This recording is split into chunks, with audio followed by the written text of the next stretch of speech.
Well, hello. So chapter 6 is a really good chapter this week. On computer-aided dispatch, and one of the reasons I think that it's so important is because we are computer-aided dispatch. Even 5 years ago, wasn't a real common thing to have. A lot of agencies had it, but most of the smaller departments didn't. But we're just seeing computer-aided dispatch really become a forefront thing. I just went and did a ride along with a good friend of mine from the academy when I was home for Christmas break, just kind of hang out with him and see what was going on. And his wireless air card wasn't working, and I mean, just to see the hiccup that caused his dispatch center, that his computer wasn't working, and how they dispatched him using that computer-aided dispatch. I mean, for us on the campus police force, we don't truly use the full computer-aided dispatch system because our officers are on foot so often. But this is a county deputy, and just to see the hiccup, the inconvenience it caused the dispatchers compared to 10 years ago, what it would have done was interesting. So this is, I think, is an important piece of it. So one huge piece of the computer-aided dispatch is 911. 91. It was only, and I say only because I was surprised to see this. Only 91 years after the first telephone call was made, did they develop the 911 system. And in fact, and this was a shock for me. In fact, the police department didn't even develop that. It was a group of firemen that developed it and developed this 911 system and came up with the idea. And then the police, hopped onto the idea and went with it, And so when you think about 911, at least in my world, I think of, that's what I call when there's been a crime or something, but realistically, the foundation was fire. And so I thought that was pretty cool. So kudos to our firemen out there. They're taking the class. Good work on that one. So, so let's talk about the first 911 system. So, it's almost like we saw a full evolution. Starting again with the cell phone. So the first 911 system, the call would come in to the call center, and they were able to route that properly to the correct call center, to the correct jurisdiction. They had no real caller information on that. They didn't have the address or anything. They were reliant on the person making that call to give them that information. And then in the 70s, 79, I believe it was, E911 came out. And so E911 basically gave that a pop-up screen. If you dial 911, you get a pop-up screen in that dispatcher of where that call is coming from. And so it was a huge advantage to our dispatchers. Now if we had hang-ups and all these other things, we could find that address, find that person. So that was a great advantage to us, was the E911 system. But then all of a sudden the cell phones came out, and so now we're back to square one. We don't know where the people are and all these other things. And then we have a cell phone. Now we have the cell phone GPS. So the cell phone calls are normal. So let's talk about cell phone call routing. So cell phone calls in some areas are able to get routed to the right place, but in most of your rural communities, and West Virginia is a great, Marietta is a great example. If I'm standing inside the city limits of Marietta and I call 911 from my cell phone, you are more likely going to get that cell phone call routed to the county sheriff's department. Just because the size of the city and how the towers are, it's hard for that system to know for sure who to send that call to. So the easiest way to do it is to send it to the 911 call center that the county is operating. And so then the county will transfer that call to the municipal police department. So we kind of see an evolution. We're now seeing 911 call centers that can GPS track things or whatever.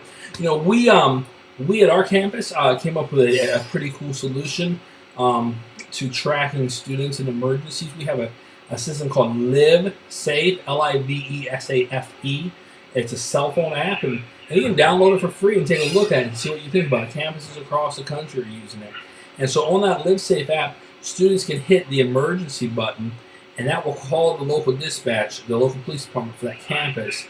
It will also let that police department GPS track, even after the call is ended, until the person making that call decides not to let you track them anymore.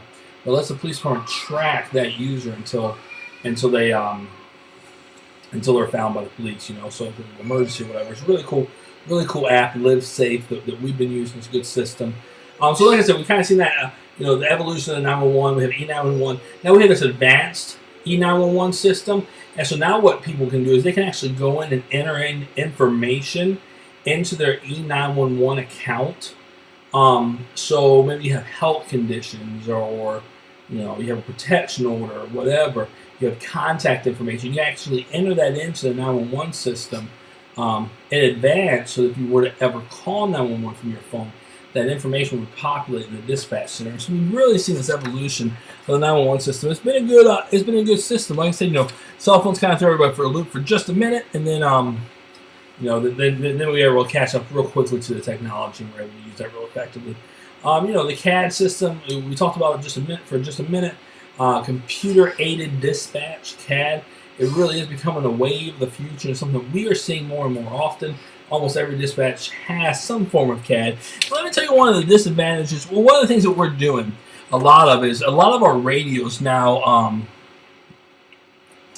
have GPS locators on them. So we talked about that with the Moto Turbo radio and that GPS locator, and our dispatch can see that. Well, CAD's tying a lot of those radios in right into their CAD system, so the dispatcher doesn't even have to look to figure out who to call. When that call comes in, the caller information is associated with the closest officer information. It joins that, so the dispatcher knows who to call immediately. What's the problem with that? Well, it's not a real person, so the officer may be involved in some type of activity that maybe hasn't been entered into the CAD system. They're kind of tied up and they can't go out to that call. And so now the dispatcher has to go back and find the closest officer, not using the automated dispatch. But that's a minor inconvenience.